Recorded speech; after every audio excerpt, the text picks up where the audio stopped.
Hi friends, welcome to my channel. இந்த மாதிரி சுவாரஸ்யமான கதைகளை கேட்க நீங்க இப்பதான் நம்ம சேனலுக்கு முதல் முறையா வரீங்கன்னா மறக்காம நம்ம சேனலை சப்ஸ்கிரைப் பண்ணிக்கோங்க.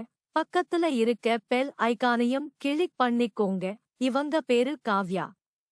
இவங்க இப்பதான் 12ஆம் வகுப்பு படிச்சு முடிச்சிட்டு இப்போதைக்கு வீட்லதான் இருந்துட்டு இருக்குறாங்க. மேற்கொண்டு படிக்கிறதுக்கு வசதிகள் பத்தாது. ஏன்னா இவங்க அம்மாவும் இப்போதைக்கு உடம்பு முடியாமல் 2 மாசமா படுத்த படுக்கையா இருக்காங்க. இப்ப அவங்க அப்பாவும் அப்பாக்கு கூலி வேலைக்கு தான் போவாரு. மத்தபடி பாத்தீங்கன்னா அதுல கொஞ்சம் குடிச்சிட்டு மேற்கொண்டு இருக்கற பணத்துல தான் தன்னுடைய அம்மாவுக்கு டேப்லெட் வாங்கிக்குவாங்க. நம்ம காவ்யா இப்போதைக்கு டைலரிங் கோர்ஸ் படிச்சு முடிச்சிட்டு அந்த தொழில்ல வர வருமானத்தை வச்சுதான் கொஞ்சம் கொஞ்சமா வீட்டு செலவுகள், மத்தபடி தன்னுடைய அம்மாவுக்கு மருந்து மாத்திரை செலவுகள்னு வாங்கி. அப்பதான் இவங்களுக்கு ஒரு அண்ணன் இருக்கிறான். அவன் பாத்தீங்கன்னா ஊருக்கு தருதலை, வீட்டுக்கு அடங்காத பிள்ளை, எப்பொழுதுமே வீட்டுக்கு வரமாட்டான். மத்தபடி வந்தாலும் அந்த நேரத்துக்கு சாப்பாட்டுக்கு மட்டும் வந்துட்டு சாப்பிட்டுட்டு அப்படியே போயிருவான். வீட்ல இருக்கிறவங்களை கவனிக்கவும் மாட்டான். ஒரு வருமானம்னு சொல்லிட்டு ஒன்னு கொடுக்கறதுக்கும் ஆள் கிடையாது. இப்போதைக்கு நம்ம காவ்யா ரொம்பவே கஷ்டப்பட்டுட்டு இருக்காங்க. அவங்க அம்மாவையும் வலுக்கட்டாயமா ஹாஸ்பிட்டலுக்கு கூப்பிட்டு பார்க்குறாங்க. ஆனா அவங்க சுத்தமா ஒரு இன்ச் கூட நகரல. ஏன்னா அவங்களை பொறுத்தவரைக்கும் நான் இப்படியே என்னுடைய காலத்தை ஓட்டிட்டேன். இதுக்கப்புறம் நான் ஹாஸ்பிட்டலுக்கு போய் பொழைச்சு என்ன பண்ண போறேன்? எனக்கு ஒரே ஒரு கவலை மட்டும்தான் இருக்கு காவ்யா. உன்னை எப்படியாச்சும் ஒரு நல்ல இடத்துல யார்ட்டையாச்சும் கொடுத்துறணும். ஏன்னா நீ இங்க இருக்க கூடாது. தயவு செஞ்சு நான் சொல்றத மட்டும் கேட்டுக்கோ. நான் இறந்துட்டேன்னா இந்த வீட்டுல நீ இருக்காத. உன்னுடைய அப்பாவும் அண்ணனும் உன்னை பார்த்துக்க மாட்டாங்க. உன்ன நரகத்துல தள்ளணும்னு முடிவு பண்ணிட்டாங்க. நான் செத்த அடுத்த செகண்டே நீ இந்த வீட்டை விட்டு கிளம்பிரு. இங்க தயவு செஞ்சு இருக்காத அப்படின்னு சொல்லுவாங்க. உடனே நம்ம காவ்யாவும், என்னம்மா சொல்றீங்க? எதனால இந்த வார்த்தை சொல்றீங்க? எதுக்கு அப்பாவையும் அண்ணனையும் தப்பா சொல்றீங்க அப்படின்னு சொல்லுவாங்க. உடனே நம்ம காவ்யாவோட அம்மா, நான் சொல்றத மட்டும் கேளுமா, இதான் என்னுடைய கடைசி ஆசை. ஏன்னா எனக்கு ரொம்ப உடம்பு முடியல. இதுக்கப்புறம் நான் இருப்பேனா என்னன்னு ரொம்பவே டவுட்டா இருக்கு. அப்படி இருக்கறப்பதான் நான் உன்கிட்ட சொல்றேன். நீ தயவு செஞ்சு நான் செத்த அடுத்த செகண்டே இந்த வீட்டை விட்டு போயிரு. எங்கேயோ எப்படியோ போய் பொழைச்சுக்கோ. இங்க மட்டும் தயவு செஞ்சு இருந்துராத அப்படின்னு சொல்லுவாங்க. இதெல்லாம் நீங்க தப்பா எடுத்துக்கிட்டு இருக்கீங்கம்மா. நீங்க இன்னும் நல்லா உயிரோட இருப்பீங்க. உங்களுடைய நல்ல எண்ணத்துக்கு நீங்க நல்லாதான் இருப்பீங்க அப்படின்னு சொல்லிட்டு அப்பதான் சாந்தி என்ற ஒரு அம்மா வருவாங்க. நம்ம காவ்யா அம்மாவோட ரொம்பவே க்ளோஸ் ஃப்ரெண்ட் அவங்க. எப்பொழுதுமே இவங்க 2 பேரும் சிரிச்சு பேசிக்கிட்டு வேலைக்கு போன டைம்ல எல்லாம் 2 பேரும் ஒன்னா வேலைக்கு போவாங்க. இப்போதைக்கு உடம்ப முடியாம படுத்த படுக்கையாகவும் அவங்க சாந்திதான் அடிக்கடி இவங்களை பார்த்துக்கிறது. மத்தபடி இவங்களுக்கு ஹெல்ப் பண்றது எல்லாமே பண்ணிட்டு இருந்தாங்க. ஒரு கட்டத்துல அடுத்த நாள் பாத்தீங்கன்னா காலையில விடியற நேரத்துல ஏந்திரிச்சு வீட்டு வேலைகள் எல்லாமே நம்ம சாந்தி செஞ்சுட்டு இருப்பாங்க. காவ்யா அப்பதான், அம்மா இன்னும் ஏந்திரிக்கல அப்படின்னு சொல்லிட்டு ரூமுக்கு போய் பார்க்கறப்பதான் அவங்க இறந்து இருப்பாங்க. எப்பொழுதுமே உடம்பு சரியில்லைனா கூட காலையிலேயே பாத்தீங்கன்னா 5 மணிக்கெல்லாம் எந்திரிச்சிருவாங்க. இப்ப ஏன் இன்னைக்கு இன்னும் தூங்கிட்டு இருக்காங்கன்னு சொல்லிட்டு ஒரு அஞ்சலா பார்க்கறாங்க. அவங்க இறந்து கிடப்பாங்க. அடுத்த செகண்டே காவ்யாவும் தன்னுடைய அம்மா சொன்ன ஒரு வார்த்தைக்கு மதிப்பு கொடுத்து அவங்களுடைய கடைசி ஆசையை நிறைவேற்றணும் அப்படின்னு சொல்லிட்டு அந்த வீட்டை விட்டு கிளம்பிருவாங்க. யாருக்கும் எதுவும், அப்பாவுக்கும் அண்ணனுக்கும் கூட எதுவுமே சொல்லாம அந்த இடத்துல இருந்து உடனே கிளம்பிருவாங்க. அடிக் கடி பாத்தீங்கன்னா இவங்க நினைப்புல ஓடிட்டு இருக்கிறது அம்மாவுடைய இறுதி சடங்குகள் எப்படி முடிஞ்சது என்னமோ அதே நினைப்புலதான் இவங்க ரோட்ல தன்னைத்தானே அறியாம நடந்து போயிட்டு இருக்காங்க. அப்பதான் ரோட்டை கடக்கணும்னு சொல்லிட்டு எதிர்பாராத விதமா கடக்குறப்பதான் நம்ம காவ்யாவுக்கு ஆக்சிடென்ட் ஆயிருது. ஒரு கட்டத்துல இவங்க கண் முழிச்சு பார்க்கறப்பதான் இவங்க ஹாஸ்பிட்டல்ல இருக்கிற விஷயம் தெரியுது. அப்பதான் கண் முழிச்சு பார்ப்பாங்க. அப்ப அவங்க உள்ள நர்ஸ் வந்து பார்த்து, என்னம்மா உனக்கு நல்லா இருக்கா, எப்படி இருக்கற அப்படின்னு விசாரிப்பாங்க. உடனே இவங்களும், இப்போதைக்கு நான் நல்லா இருக்கேன், என்னை யாரு இங்க கொண்டுட்டு வந்து சேர்த்தா அப்படின்னு சொல்லுவாங்க. அப்பதான் நர்ஸ் சொல்லுவாங்க, உன்ன ஆக்சிடென்ட் பண்ண பையன் சேர்த்துட்டு அவன் கிளம்பி போயிட்டான். இப்போதைக்கு உன்னை தேடி யாருமே இதுவரைக்கும் வரல. இப்ப நீ என்ன பண்ணலாம்னு இருக்க, உன்னுடைய பீஸ் எல்லாத்தையும் கட்டி ஆகணும், உன்னை டிஸ்சார்ஜ் பண்ணி ஆகணும் அப்படின்னு சொல்லுவாங்க. இவங்களுக்கு என்ன பண்ணதுன்னு தெரியல. நம்ம காவ்யாவை பார்த்த டாக்டர் அப்போதைக்கு வருவாரு.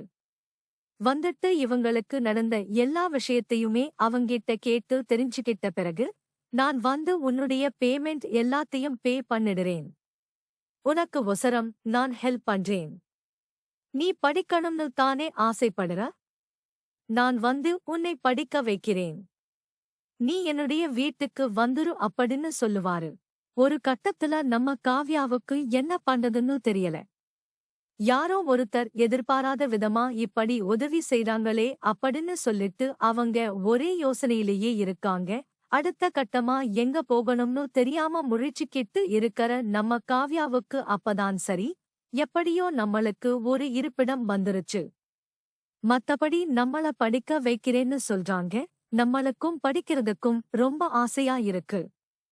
சரி, இவங்க சொல்றதையே கேட்போம் அப்படின்னு சொல்லிட்டு நம்ம காவ்யாவும் அவங்களோடையே கிளம்பி போயிருவாங்க. அப்பதான் அந்த வீட்டுக்கு போறப்ப அந்த வீட்டுல யாருமே இல்ல. காவ்யா அந்த டாக்டரை பார்த்து, உங்களுக்கு மனைவி குழந்தைங்கன்னு யாருமே இல்லையா அப்படின்னு கேக்குறப்பதான் அவர் சொல்லுவாரு, எனக்கு வந்து யாருமே இல்லம்மா, நான் மட்டும்தான் இருக்கிறேன். ஏன்னா எனக்கு வந்து அக்கா, அம்மா, அப்பாலாம் இருந்தாங்க. என்னுடைய அக்கா வந்து லவ் மேரேஜ் பண்ணிக்கிட்டு வேற ஒருத்தனோட போயிட்டாங்க. அதுக்கப்புறம் எங்க அப்பா அம்மா அவங்க நினைப்புலயே இருந்து 2 பேரும் ஒவ்வொருத்தருக்கு பிறகு ஒருத்தர் இறந்து போயிட்டாங்க. நானும் இருக்கற சொத்து பத்துகள் எல்லாம் கொஞ்சம் விட்டு அதை வச்சு எப்படியோ படிச்சேன். கொஞ்ச இடத்துல ஒரு ஹாஸ்பிட்டல் கட்டி அதை இப்ப ரன் பண்ணிட்டு இருக்கேன். இப்போதைக்கு எனக்கு யாருமே இல்லை. இப்ப நீதான் எனக்கு ஒரு உறவா வந்திருக்க அப்படின்னு சொல்லுவாரு. உடனே விக்ரம் சொல்லுவாரு, நீ வந்து நல்லா படிக்கணும், நான் அதுக்குதான் பணம் கட்ட போறேன் நாளைக்கு, உனக்கு படிக்க என்ன ஆசைன்னு கேப்பாரு. அப்பதான் காவ்யா சொல்லுவாங்க, எனக்கும் டாக்டர் ஆகணும்னு ஆசை, எனக்கு உதவி பண்ண மாதிரி நானும் மற்றவங்களுக்கு எல்லாம் உதவி பண்ண முடியும் அப்படின்னு சொல்லுவாங்க. அதுக்கப்புறம் விக்ரம் சொல்லுவாரு, சரி, நாளைக்கு உன்னுடைய வீட்டுக்கு உன்னை போய் விடுறேன், ஆனா படிக்கிற பொறுப்பு எல்லாத்தையும் நானே ஏத்திக்கிறேன் அப்படின்னு சொல்லுவாரு.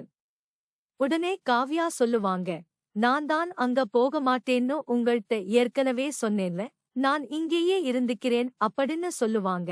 அதுக்கப்புறம் விக்ரம், எப்படியும் அவங்க வீட்டுல என்ன நடந்துச்சு, உங்க அம்மாவும் இறந்துட்டாங்கன்னு சொல்ற, மத்தபடி உங்க அப்பா அண்ணன் எல்லாம் என்ன பண்றாங்கன்னு நான் விசாரிக்கணும் அப்படின்னு சொல்வாரு.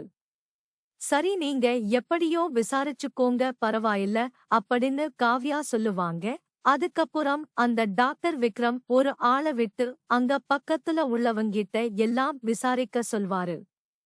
எல்லாத்தையும் விசாரிச்சிட்டு அங்க இருக்கறவங்க சாந்தியை கூட்டிக்கிட்டு விக்ரம் வீட்டுக்கு வருவாங்க. அப்பதான் நம்ம காவ்யாவை பார்த்துட்டு சாந்தியும் அவளை கட்டிப்பிடிச்சு அழுவாங்க. உங்க அம்மா இறந்துட்டாங்க, நீ எங்க போன, நீ ஆளே இல்லன்னு சொல்லிட்டு உங்க அப்பா உன் மேல ரொம்பவே கோபமா இருக்காரு, ஏன்னா நீ உங்க அம்மா மாதிரியே யாரையாச்சும் நம்பி ஓடி போயிட்டீன்னா என்ன பண்றது அப்படின்னு சொல்லி அவர் உன் மேல வெறுப்பா இருக்காரு அப்படின்னு சாந்தி சொல்லுவாங்க. உடனே காவ்யாவும், நீங்க என்ன சொல்றீங்க, எனக்கு எதுவுமே புரியல அப்படின்னு சொல்லி குழப்பமா நிப்பாங்க. அப்பதான் சாந்தி சொல்லுவாங்க, உங்க அப்பாவுக்கு முதல் தரத்துல பிறந்தவர்தான் உங்க அண்ணன், அதுக்கப்புறம் 2வது தரத்துல பிறந்தவர்தான் நீ, உங்க அப்பாவுக்கு முதல் மனைவியோட பிறந்த பையன்தான் உங்க அண்ணன். அந்த அம்மா இறந்ததுக்கப்புறம் உங்க அப்பா உங்க அம்மாவை கல்யாணம் பண்ணிக்கிட்டாரு. அந்த நேரத்துல உங்க அம்மா ரொம்ப கஷ்டமான சூழ்நிலையில இருந்தாங்க. ஏன்னா அவங்க முன்னாடி ஒருத்தரை காதலிச்சு கல்யாணம் பண்ணிக்கிட்டு இருந்தாங்க. அந்த ஆள் உங்க அம்மாவை ஏமாத்திட்டு பணம், நகை எல்லாத்தையும் எடுத்துக்கிட்டு ஊரை விட்டு ஓடிட்டாரு. அப்போ உங்க அம்மாவுக்கு என்ன பண்றதுன்னு தெரியாம ரொம்ப கஷ்டப்பட்டு நின்னாங்க. அப்பதான் உங்க அப்பா வந்து அவரை சேர்த்துக்கிட்டு, உன்னை பார்த்துக்கிறேன்னு சொல்லி கல்யாணம் பண்ணிக்கிட்டாரு.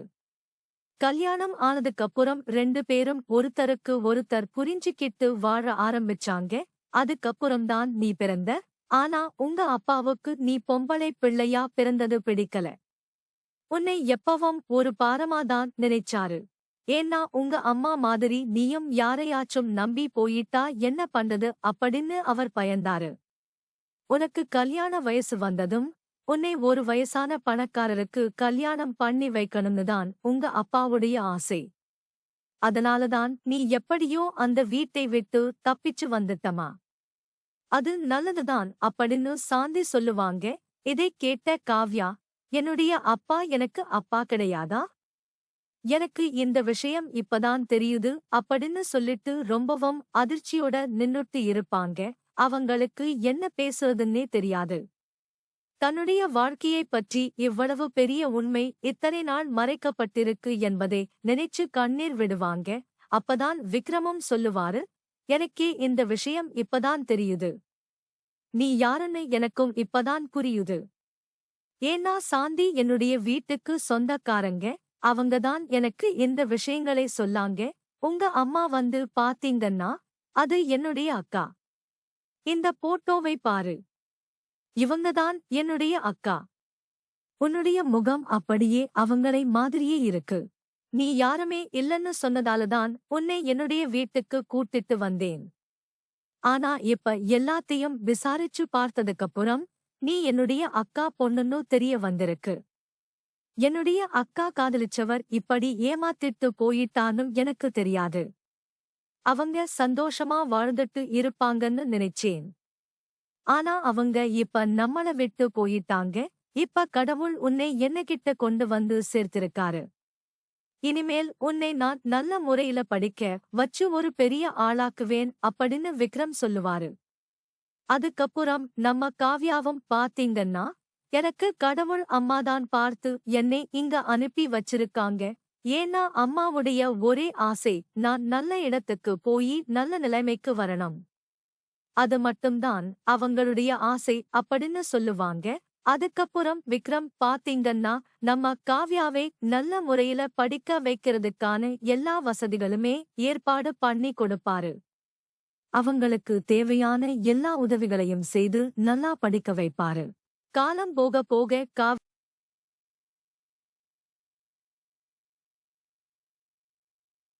காவ்யாவும் ரொம்ப நல்லா படிச்சு தன்னுடைய கனவை நிறைவேத்திக்குவாங்க. பல வருடங்கள் கடினமா உழைச்சு படிச்சதுக்கப்புறம் இப்போதைக்கு நம்ம காவ்யா ஒரு பெரிய டாக்டராகி இருப்பாங்க. விக்ரமும் அவங்களுடைய வாழ்க்கைக்கு ஒரு நல்ல வழியை உருவாக்கி கொடுத்து இருப்பாரு. காவ்யாவுக்கு ஒரு நல்ல பையனை பார்த்து கல்யாணமும் பண்ணி வச்சிருப்பாரு. இப்போதைக்கு காவ்யாவும் ரொம்ப சந்தோஷமா தன்னுடைய வாழ்க்கையை நடத்திக்கிட்டு இருக்காங்க. அவங்களுக்கு ஒரு பொண்ணும் ஒரு பையனும் பிறந்திருக்காங்க. அந்த குழந்தைகளையும் பார்த்துக்கிட்டு அதே நேரத்துல விக்ரம் கட்டிய ஹாஸ்பிட்டல் நிர்வாகத்தையும் காவ்யா பார்த்துக்கிட்டு இருக்காங்க. ஆனா காவ்யாவோட மனசுல எப்போதுமே ஒரே ஒரு ஆசைதான் இருந்துச்சு. ஹாஸ்பிட்டலுக்கு வர வயசானவர்கள், சின்ன குழந்தைகள், கஷ்டப்படுற ஏழை மக்கள் யாராக இருந்தாலும் அவங்களுக்கு இலவசமா சிகிச்சை கொடுக்கணும் என்பதுதான். ஏன்னா தன்னுடைய அம்மா மாதிரி பணம் இல்லாம அதனால ஊருக்கு ஊர் சென்று மருத்துவ முகாம்கள் நடத்த ஆரம்பிச்சாங்க. தன்னுடைய சொந்த செலவுல பல பேருக்கு இலவசமா சிகிச்சை கொடுத்தாங்க. இப்போதைக்கு காவ்யாவோட வாழ்க்கையோட ஒரே குறிக்கோள் கஷ்டப்படுறவங்களுக்கு உதவி பண்ணணும் என்பதுதான். அவங்களுக்கு கிடைத்த வாழ்க்கையை மற்றவர்களுக்கும் நல்ல வாழ்க்கையா மாற்றி கொடுக்கணும்னு நினைச்சுக்கிட்டு இருக்காங்க. தன்னுடைய அம்மாவுடைய கடைசி ஆசையை நிறைவேற்றி ஒரு நல்ல டாக்டராகவும் நல்ல மனசு கொண்ட மனிதராகவும் காவ்யா வாழ்ந்து காட்டுறாங்க. இந்த கதை பிடிச்சிருந்துச்சுன்னா லைக் அண்ட் ஷேர் பண்ணுங்க. கீழே இருக்க கமெண்ட் பாக்ஸ்ல உங்க கருத்தை கமெண்ட் பண்ணு.